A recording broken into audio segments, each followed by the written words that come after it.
Shalom, jangan lupa subscribe channel GB Bor Panas dan aktifkan lonceng notifikasi untuk mendapatkan informasi terbaru mengenai ibadah setiap minggunya.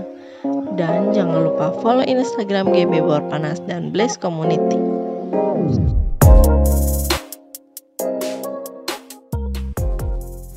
Shalom teman-teman, kembali lagi pada hari Sabtu ini kita akan mengikuti ibadah remaja dan pemuda GB Bor Panas. Mari kita siapkan hati kita teduhkan hati kita.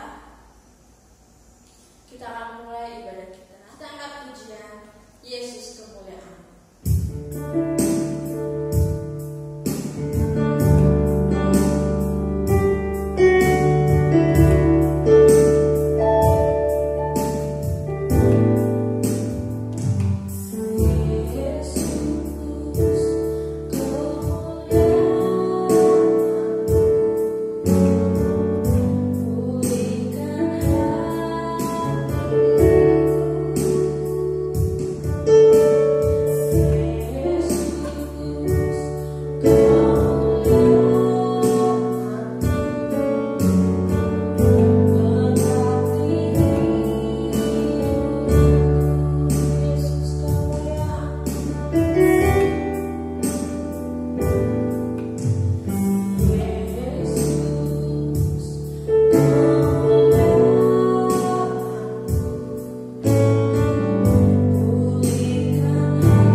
Mari kita teduhkan hati kita.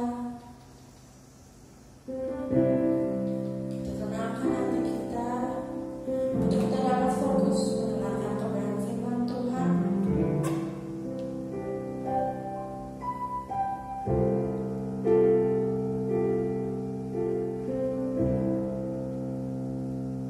Kita akan pujian pulihkan hati Tuhan.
Shalom Youth GBI Bor Panas.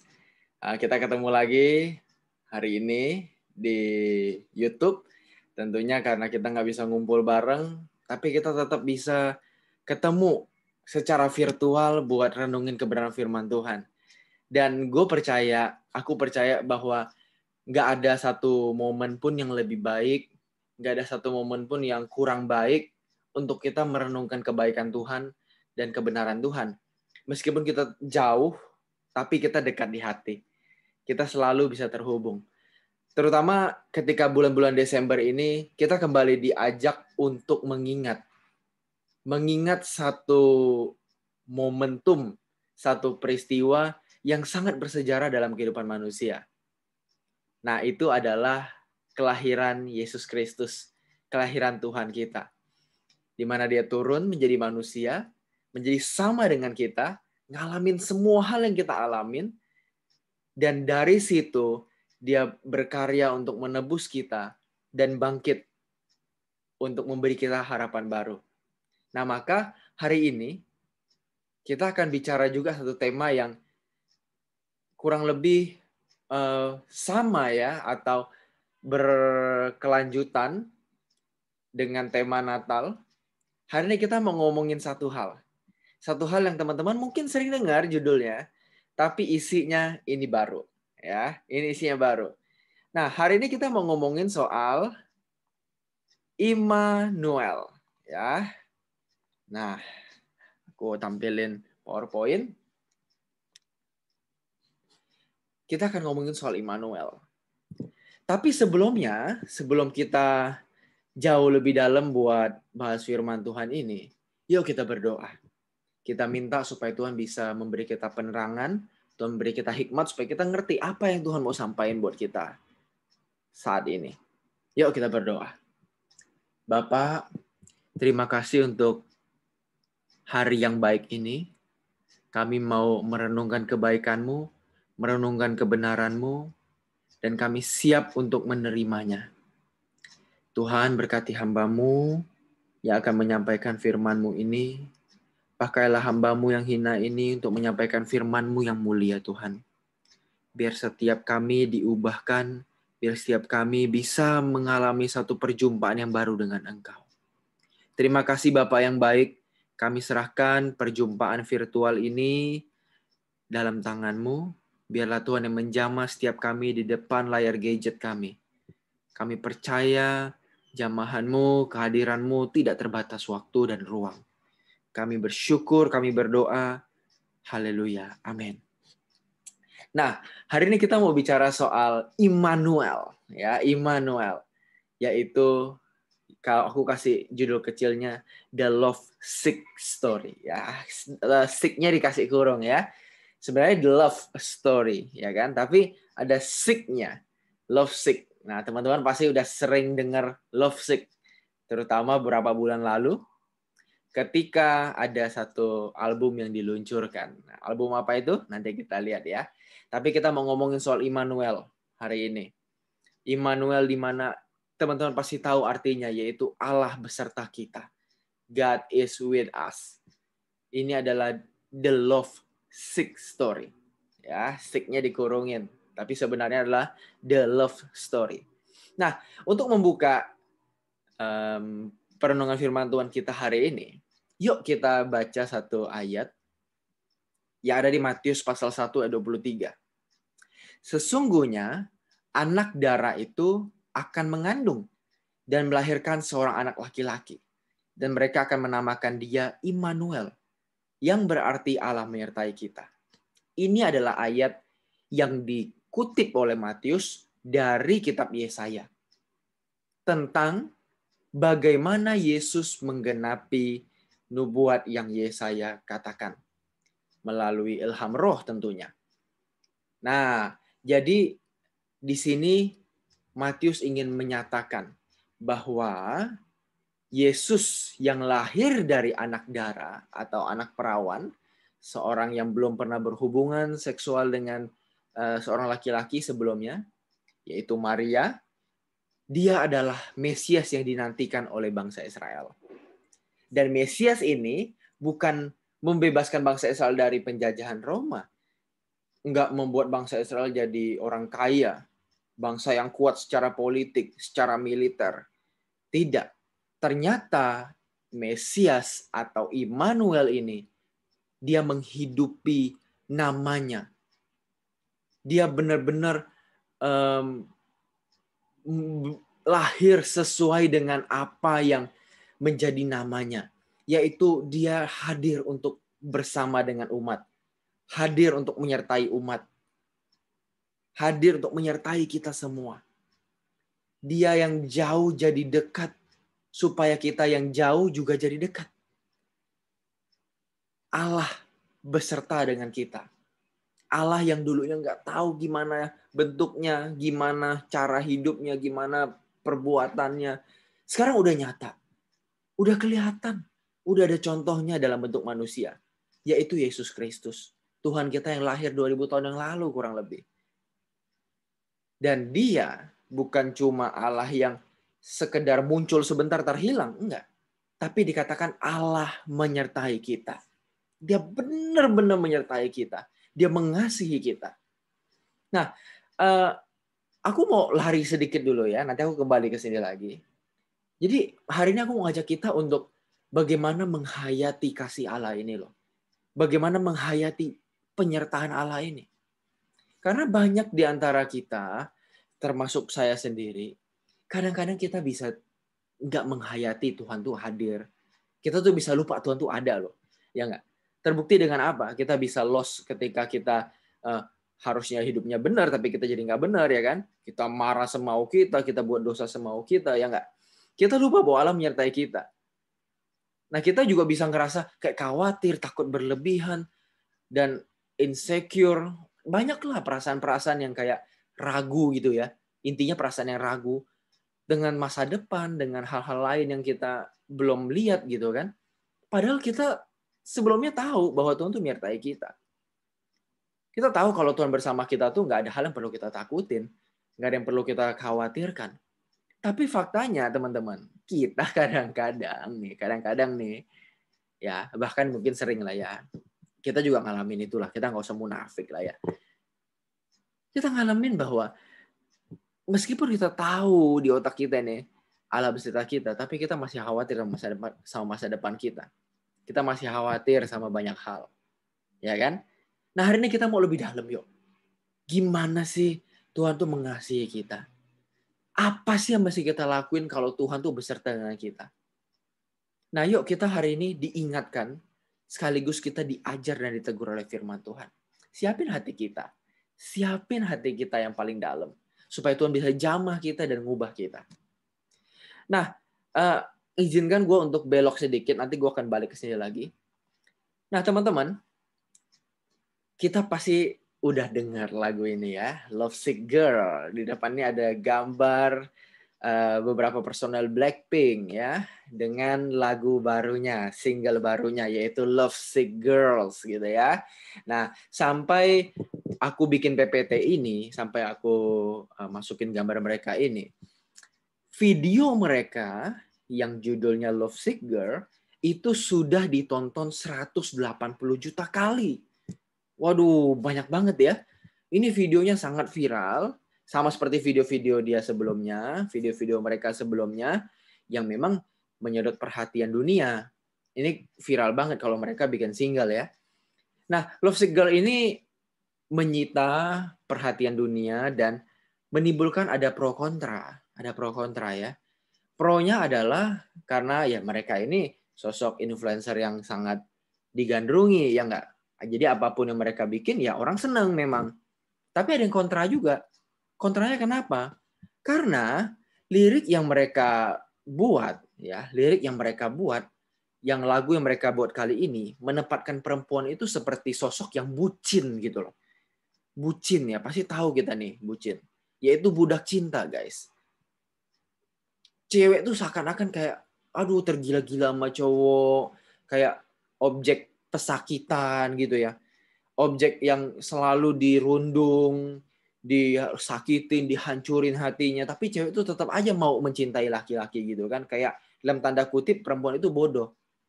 Ya, bukan bodoh intelektual, tapi dalam arti dia nggak belajar dari kesalahannya. Nah, ini memang menuai kontroversial. Menuai kontroversi, menuai kontra. Tapi teman-teman, lepas dari pro dan kontra yang Blackpink alami ya memang. Nah, ada hal yang menarik dalam lagu Lovesick ini.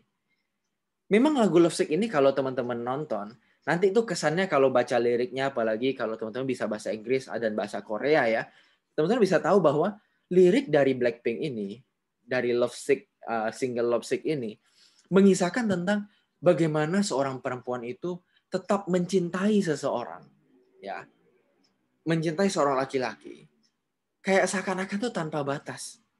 Dia tahu dia sakit, dia tahu dia kayak hancur, dia tahu dia kayak kayak bodoh lah gitu ya, tapi dia tetap nggak bisa hidup sendiri, gitu ya. Ini bukan berarti bahwa cewek itu bodoh, enggak. Ini gue cuma ceritain apa yang Blackpink ini ya, sampaiin ya.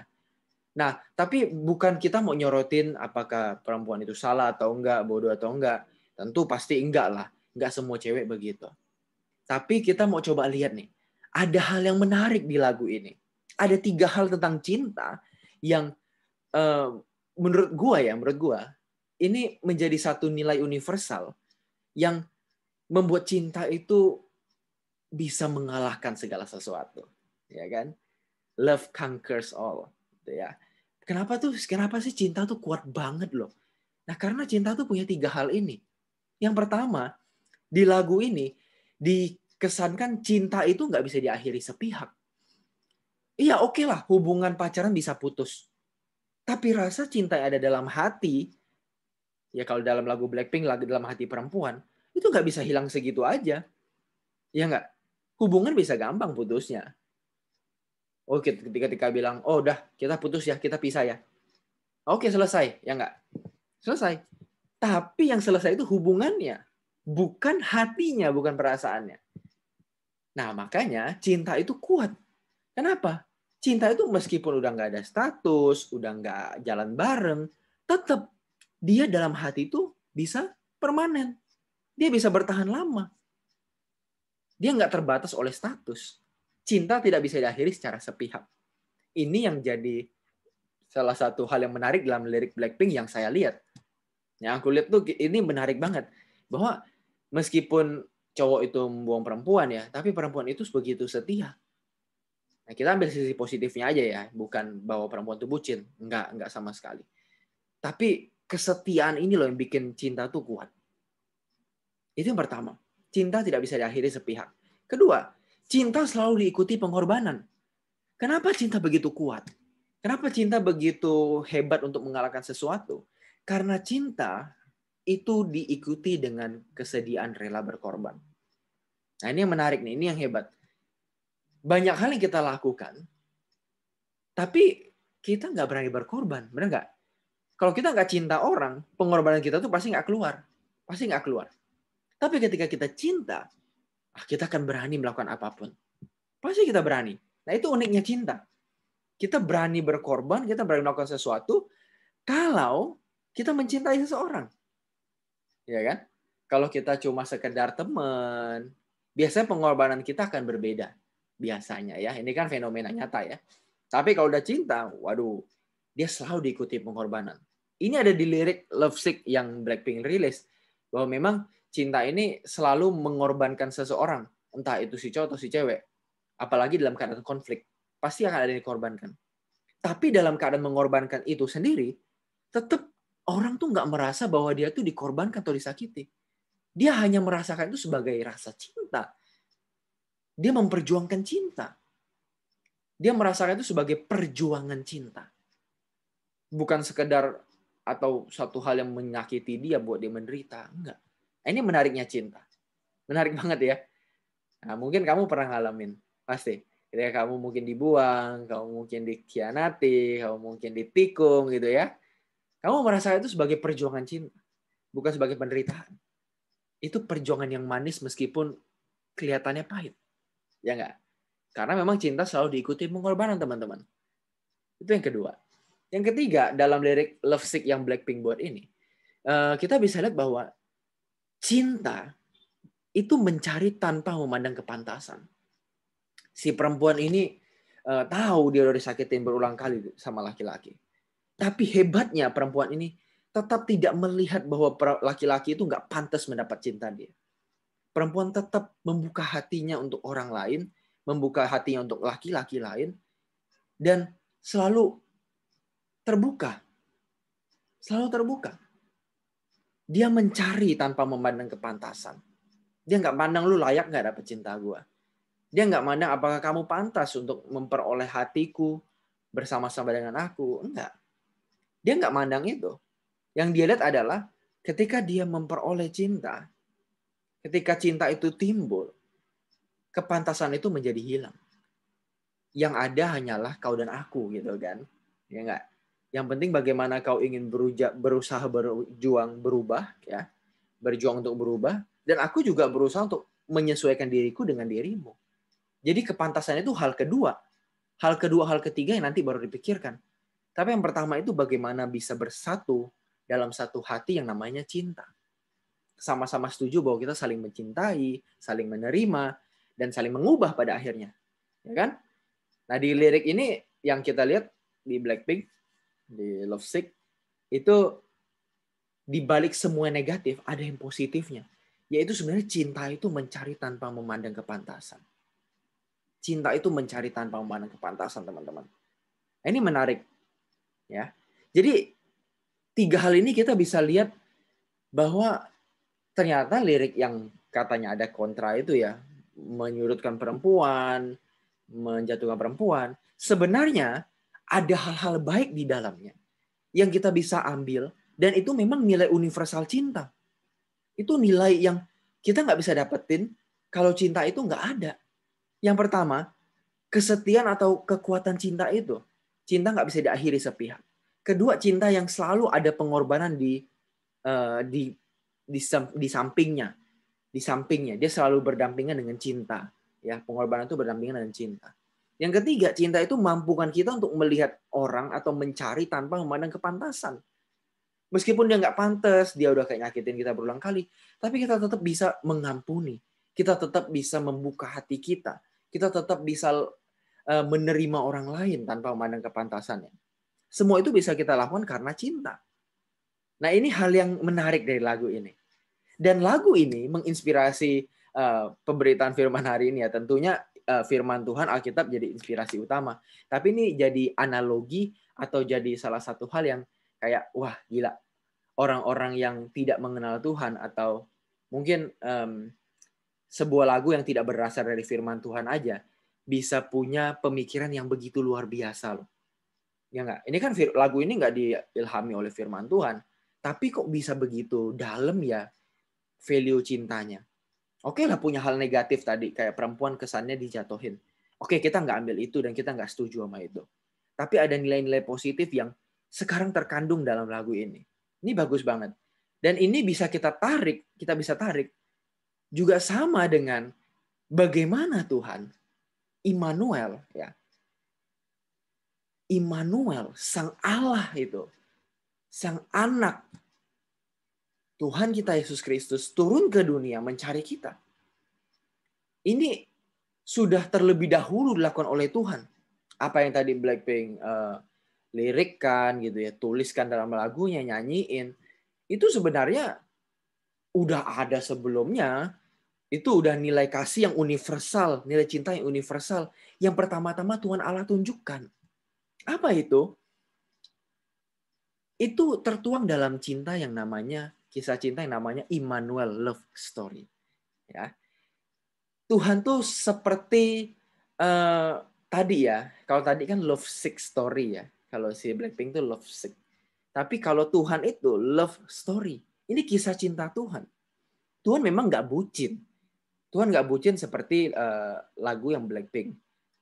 Nyanyiin gitu ya, ada sosok yang bucin. Enggak, Tuhan nggak bucin. Dia bukan sosok yang menjadi objek di mana dia tergila-gila terhadap manusia dan akhirnya dia menghancurkan dirinya sendiri. Ya, nggak kayak begitu, nggak kayak manusia. Ketika manusia bucin, dia ngancurin diri dia sendiri. Dia ngerusak diri dia. Nah, kalau Tuhan, Immanuel love story ini menunjukkan, ya kita bisa ngelihat nih, kita mau belajar bagaimana Tuhan dalam kisah cintanya sama kita. Itu menunjukkan dirinya. Nah, gimana sih? Ternyata teman-teman, dalam kisah cinta Tuhan, cintanya Tuhan ini bukan berasal dari manusia, teman-teman. Bukan karena melihat manusia. Sama seperti ketika perempuan lihat laki-laki atau laki-laki lihat perempuan jatuh cinta. Bukan gitu ya.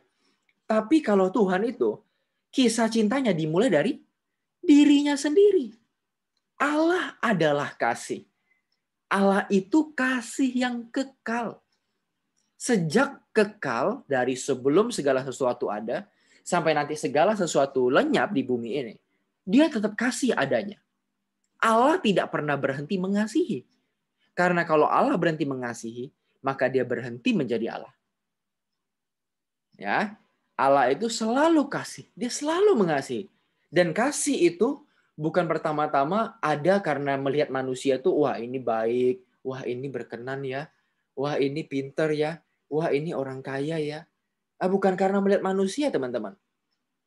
Tuhan memulai kisah cintanya dari dirinya sendiri yang memang sudah adalah kasih. Dirinya sendiri adalah kasih. Dia mengasihi dirinya, dia mengasihi dalam Tritunggal itu ada Allah Bapa, Allah Anak, Allah Roh Kudus. Ini adalah satu ikatan kasih pertama-tama di alam semesta, teman-teman. Sebelum Tuhan mengasihi manusia, dia sudah terlebih dahulu mengasihi Allah Tritunggal itu sendiri tuh. Jadi Bapa mengasihi Anak, Anak mengasihi Bapa, mengasihi Roh Kudus mengasihi Bapa, dan sebaliknya. Itu hubungan yang saling timbal balik gitu kan. Itu udah terjadi kasih itu. Bukan karena melihat manusia Tuhan baru jadi kasih, bukan. Tapi dia sudah kasih adanya. Jadi kalau kita mau bilang, kapan kasih pertama itu ada? Kapan kasih itu ada? Kasih yang paling masuk akal, yang paling pertama ada di alam semesta adalah kasih di dalam diri Allah Tritunggal. Di mana Allah mengasihi, Allah Bapa mengasihi Anak, Anak mengasihi Bapa, dan begitu pula Anak dan Bapa mengasihi Roh Kudus, serta sebaliknya. Allah itu kasih yang kekal. Jadi dia tidak dimulai dengan melihat manusia. Nah, Allah yang kasih itu mencari manusia dan rindu dekat dengan ciptaannya, teman-teman. Dia rindu dekat dengan kita. Dia turun ke dunia. Bahkan, bukan cuma turun ke dunia. Allah yang adalah kasih itu. Allah yang sangat mencintai kita. Mengorbankan dirinya sebagai manusia. Bahkan mati dengan hina di atas kayu salib. Bukan hanya menjadi Allah yang kasih, tapi dia turun ke dunia sebagai manusia. Dan bukan hanya menjadi manusia, tapi juga mati dengan cara yang hina.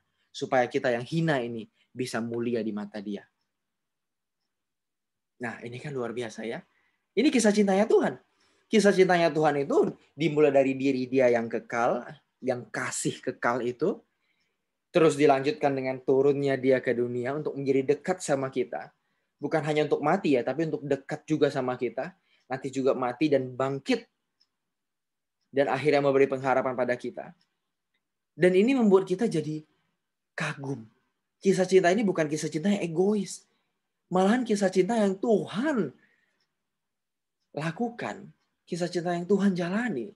Itu kisah cinta yang benar-benar memikirkan orang lain, manusia, lebih dari dirinya sendiri. Inilah Immanuel love story. Kasih yang melihat orang lain lebih penting daripada dirinya sendiri. Kasih yang menyelamatkan. Kasih yang memeluk. Dia gak pernah tinggalin kamu. Dia adalah kasih. Dia mencintai kita. Dia rindu dekat sama kita.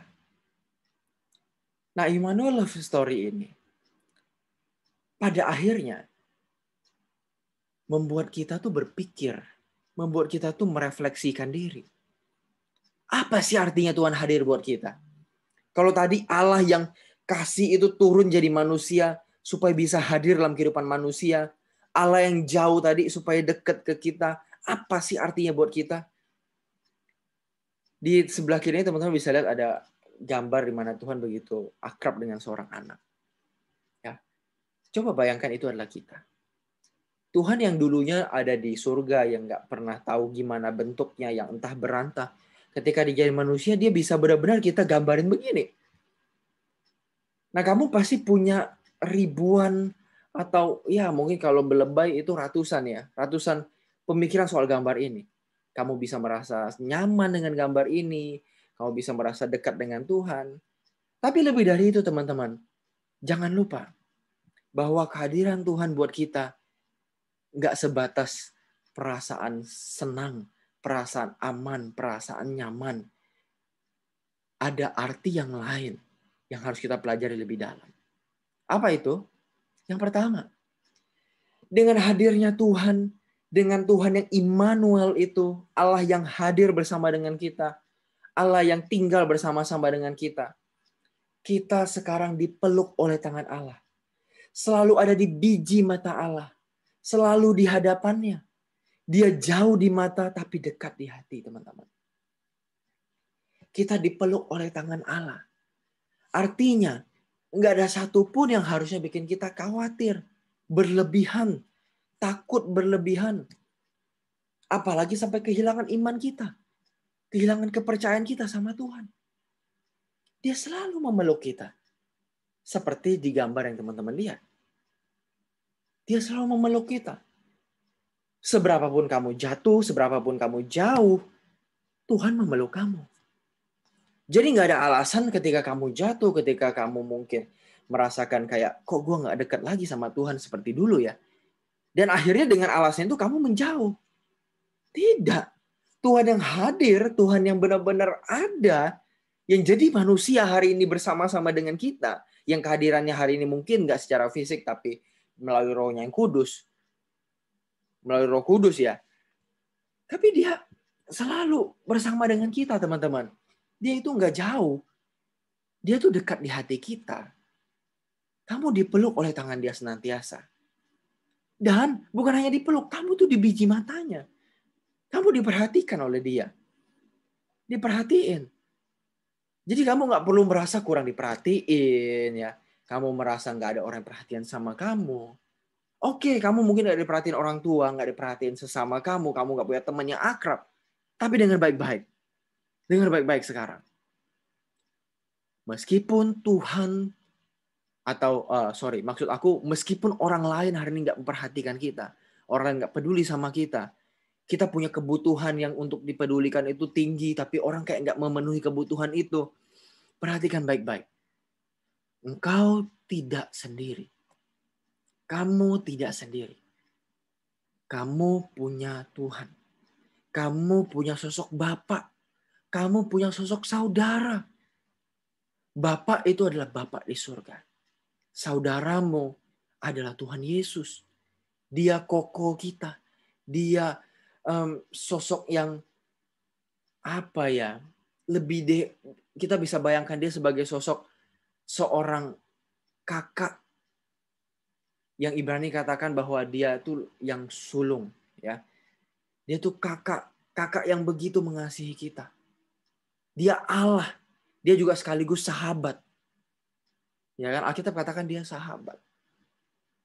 Dia Allah sekaligus sahabat kita. Dia dekat sama kita. Jadi nggak perlu takut, nggak perlu merasa insecure kalau nggak ada orang yang nggak perhatiin kita. Dia adalah sahabat. Dia adalah kakak. Dia adalah seorang saudara bagi kita. Tuhan Yesus itu saudara bagi kita. Yang memperhatikan kita. Dia jauh di mata tapi dekat di hati. Kau nggak punya siapapun nggak masalah.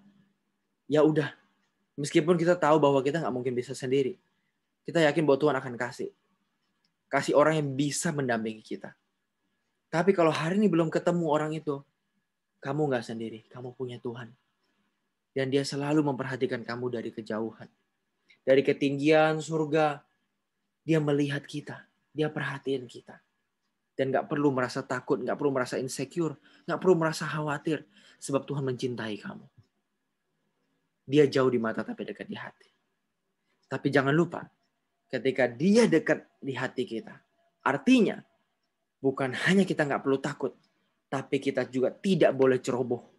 Jangan sampai kita melukai hatinya. Karena dia begitu dekat sama hati kita. Dia begitu dekat sama kita. Jangan sampai kita jadi orang yang dekat sama Tuhan, tapi yang paling melukai. Kan banyak ya fenomena ketika orang sekarang dilukai ya. Dan tahu nggak teman-teman, orang yang paling melukai itu siapa? Mungkin kalau kamu dilukai sama tukang sampah atau tukang parkir, ya udahlah gitu ya. Cuma sebentar doang rasa sakitnya, rasa keselnya. Tapi yang paling dalam siapa yang melukai? Siapa orang yang paling dalam yang melukai kita? Ternyata orang yang dekat sama kita itu berpotensi untuk melukai kita lebih dalam. Iya kan? Sahabat kita, orang tua kita, saudara kita, itu berpotensi untuk melukai kita. Lebih dalam daripada tukang parkir atau tukang sampah dan sebagainya. Nah, hati-hati ketika kamu jadi orang dekat Tuhan, ketika kita jadi orang dekatnya Tuhan di hatinya Tuhan, hati-hati kita mungkin bisa jadi orang dekat yang paling ngelukain Tuhan. Kalau orang yang paling dekat itu orang yang paling bisa ngelukain, maka setiap kita punya potensi untuk melukai Tuhan begitu dalam. Ya kan? Karena orang yang paling dekat yang tadi kita bilang paling melukai. Nah kalau kita sekarang dekat sama Tuhan, berarti kan kita orang dekatnya Tuhan. Hati-hati. Jangan sampai kita yang hari ini orang dekat Tuhan, kita ngelukain dia. Karena luka itu pasti dalam. Nah kalaupun hari ini kita melukai Tuhan, yuk kita berubah yuk. Hati-hati jangan ceroboh lagi. Jangan buat dosa lagi. Buang tontonan yang gak benar. Buang mulut-mulut yang gak benar. Buang perkataan-perkataan yang gak penting, yang sia-sia. Yang suatu hari gak bisa kita pertanggungjawabkan di hadapan Tuhan. Yuk tinggalkan itu. Dia dekat di hati kita. Dia jadi orang dekat sama kita. Maka jangan lukai orang dekat kita itu. Kita sayang sama dia. Ya, itu yang pertama. Kita dipeluk Allah. Kita ada dalam biji mata Allah. Kita selalu di hadapannya. Kita jauh di mata tapi dekat di hati. Nah, kehadiran Tuhan artinya yang kedua, kesempatan kita punya hubungan mendalam sama dia. Jangan sia-siain kesempatan ini. Kamu punya hubungan, kamu punya kesempatan untuk bangun hubungan dengan Tuhan yang dalam. Ya. Kita nggak akan sia-siain kesempatan ketika kita bisa bangun hubungan dengan seorang perempuan yang cantik atau seorang laki-laki yang ganteng. Seorang yang kita sangat idam-idamkan. Yang kita punya ekspektasi tinggi sama dia. Kita punya interest atau minat yang tinggi sama dia. Kita nggak mau sia-siain kan? Kita cepat sosor ibaratnya ya. Kayak bebek tuh nyosor aja ya kan. Nyut gitu kan. Kita akan cepat nyosor. Sekarang gimana dengan Tuhan? Lebih dari seorang perempuan, seorang laki-laki yang cakep ya. Seorang laki-laki yang cakep, perempuan yang cakep. Atau apapun itu. Apakah kita berniat, berminat, berhasrat? Kita benar-benar pengen mati ya. Pengen banget. Pengen mati pokoknya. Pengen mati buat punya hubungan sama dia. Gue pengen deket. Gue pengen nempel. Gue pengen jadi orang yang benar-benar kayak lem deh sama dia. Udah belum kita pakai kesempatan itu? Kita selalu bilang bahwa Yesus kekasih jiwaku, hanya dia yang bisa kuandalkan. Kalau aku meninggal dia cuma satu-satunya hartaku. Oke, itu gombalan kita. Ya enggak? Itu gombalannya kita. Ketika kita punya kesempatan untuk mengenal dia hari ini, kita kenal dia enggak? Alkitab yang udah tertutup sekian lama, ya entah itu di HP atau di buku ya terserah deh. Apakah kita baca? Kita pelajarin. Kita punya nggak niat untuk mengenal Tuhan dari firman-Nya? Punya nggak? Coba deh kritisi yang jujur dari hati kita deh. Nggak usah munafik deh kita sama-sama. Punya nggak niat yang mendalam untuk benar-benar merenung, untuk kasih waktu sebentar buat Tuhan? Ya, mungkin satu hari itu ada waktu untuk kita diam, kita mendengar suara Tuhan, kita koreksi diri kita, punya waktu spesial. Ada nggak? Buat kita benar-benar terhubung sama dia, bisa mengenal dia dan mengenal diri kita sendiri di hadapan dia. Ada nggak kita punya waktu mengenal diri kita sendiri di hadapan dia? Tuhan, gimana sih aku di hadapan-Mu? Apakah aku udah benar-benar dekat, punya minat yang dalam, punya keinginan yang dalam untuk mengenal-Mu atau belum? Udah belum? Jangan-jangan belum. Atau kalau sudah, berapa levelnya? Kita upgrade lagi. Allah yang hadir, yang buka diri dia seluas mungkin sekarang, itu menunjukkan bahwa kita bisa mengenal dia tanpa batas. Nggak ada batas. Nggak ada limit. Jangan sia-siakan. Kenal dia sedalam mungkin. Sampai sedalam-dalamnya. Karena kita nggak pernah tahu bahwa sedalam apa kita bisa mengenal Tuhan. Dia itu ibarat sumur yang nggak punya dasar. Kita bisa terus nyelam. Sampai ke dalam banget. Percayalah. Ini sangat indah. Ini sangat manis. Lebih dari kita bisa mengenal sosok pasangan yang kita idam-idamkan. Yang kita cintai. Yang kita pengen dia jadi pacar kita. Mengenal Tuhan. Punya hubungan sama Tuhan. Itu lebih indah dari semuanya. Kamu harus rasain dulu sebelum kamu bisa tahu indahnya atau enggak. Rasain dulu, alamin dulu. Mulailah dengan punya komitmen untuk belajar firman. Untuk punya jam doa yang baik. Ya, jam doa enggak harus bicara soal 1 jam, 2 jam. 15-20 menit itu pun jam. Ya, itu pun waktu berdoa yang baik. Yang penting kita punya niat di dalam hati kita. Dan yang terakhir, Allah yang hadir bagi manusia itu jadi contoh buat kita. Kalau Tuhan itu sosok yang tidak terbatas, yang udah hadir ke kita hari ini nih. Gila, kita punya contoh bro, kita punya role model.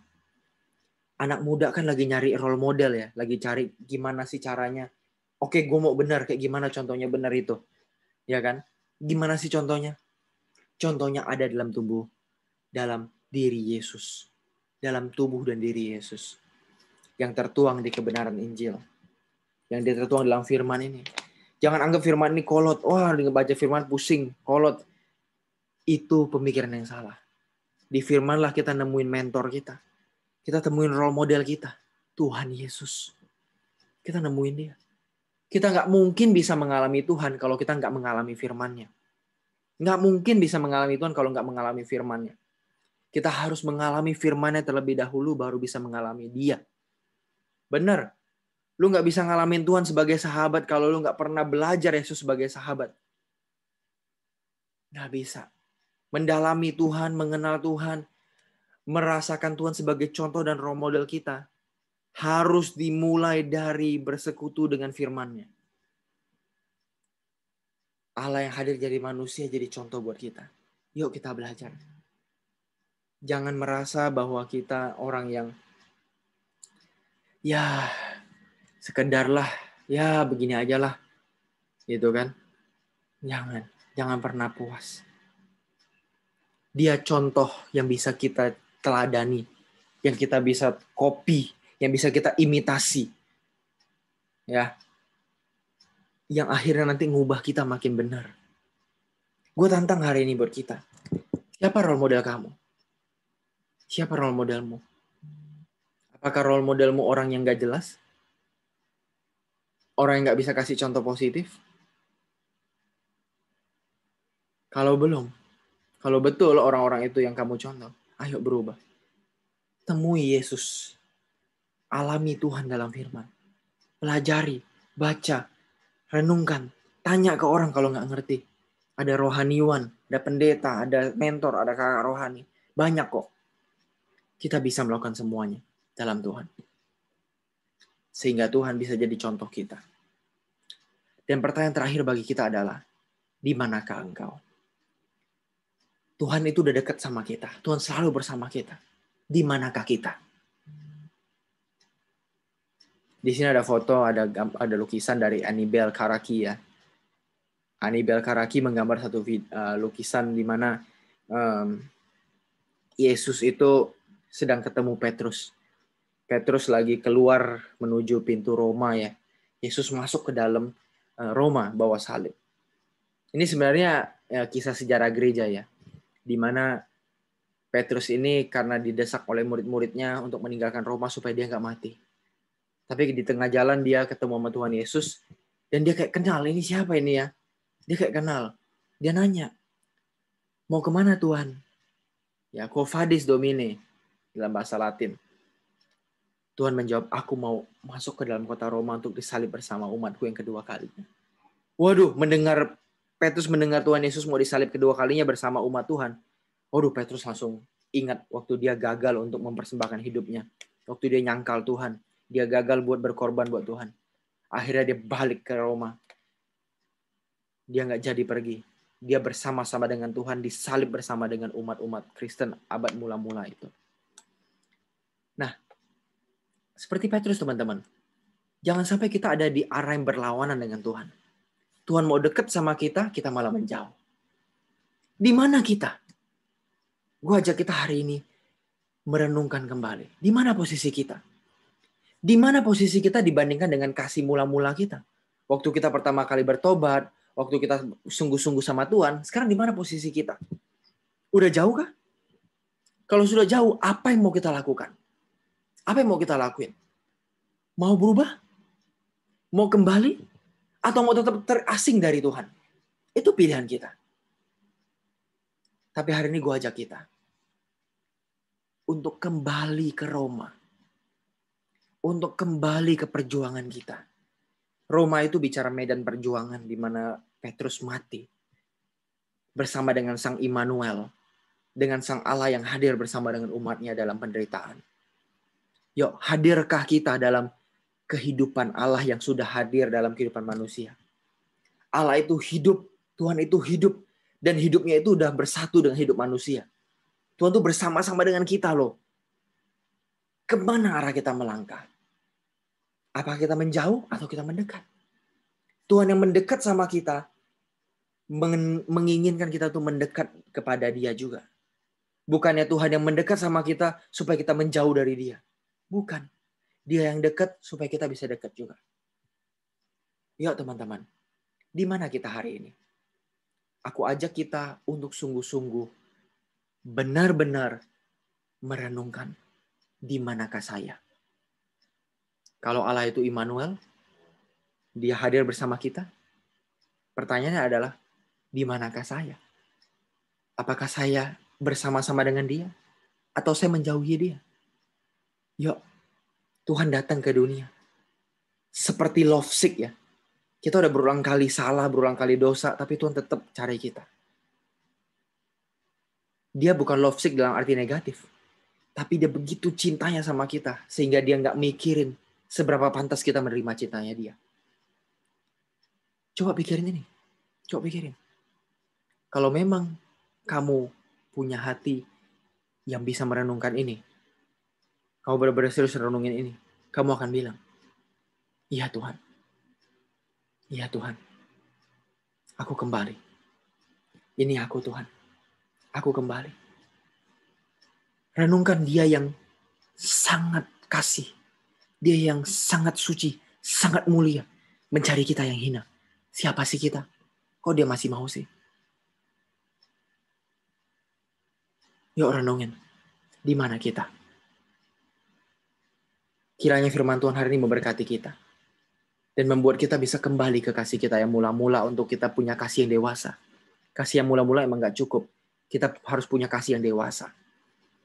Kasih yang benar-benar bisa mengorbankan hidup kita bagi Tuhan. Yuk kita belajar. Kita kembali ke kasih mula-mula. Supaya kita bisa punya kasih yang dewasa. Yuk kita berdoa. Bapa dalam surga, hari ini kami ditantang untuk kembali merenungkan di manakah kami Tuhan. Engkau hadir bersama dengan kami. Engkau Allah yang Immanuel. Ampuni kami yang tidak bersama dengan Engkau. Ampuni kami yang punya kesibukan sendiri. Ampuni kami yang punya pemikiran sendiri Tuhan. Tuhan, kami boleh minta sesuatu. Tarik kami dekat padamu Tuhan. Agar kami sungguh-sungguh bisa dekat dengan Allah yang Immanuel. Allah yang beserta dengan kami. Kami pun mau bersama-sama dengan Allah Immanuel itu. Terima kasih Tuhan buat berkat-Mu untuk pagi hari ini, siang hari ini atau malam hari ini, kapanpun teman-teman menyaksikan YouTube ini Tuhan. Berkati. Kami semua diberkati oleh Tuhan. Terima kasih Tuhan Yesus, terima kasih Roh Kudus. Kami renungkan kebenaran firman Tuhan ini dan kami hidupi. Di dalam nama-Mu kami ucap syukur dan berdoa. Haleluya. Amin. Sampai ketemu.